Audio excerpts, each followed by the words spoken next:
তিনজন যুবক কাজের জন্য বেরিয়েছে, পথিমধ্যে 4টা স্বর্ণের টুকরা পেয়েছে। যুবক কয়টা? স্বর্ণ পাইছে কয়টা? মহা খুশি, খুশিতে বাকবাকুম, 4টা স্বর্ণের বড় বড় টুকরা পেয়েছে। আমরা আজীবন খেলে বসে খেয়ে যেতে পারবো, কিচ্ছু লাগবে না আমাদের।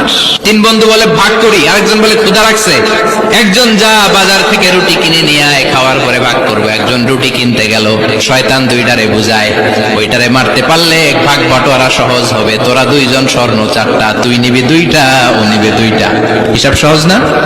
2 বন্ধু প্ল্যান করছে, ওইটারে মাইরা তুই 2টা আমি 2টা।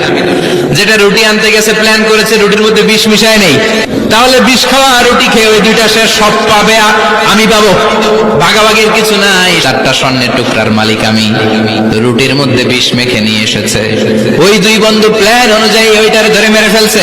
এবার মহা খুশি। এক বন্ধু কয় এবার তো ভাগ বটরার কিছু নাই, তুই 2টা আমি 2টা, আগে খাইয়া লইস। খাওয়ার পরে এই 2টাও নাই, 3টা লাশ, 4টা স্বর্ণের টুকরা। এটাই তো দুনিয়ার জীবন, ঠিক কিনা?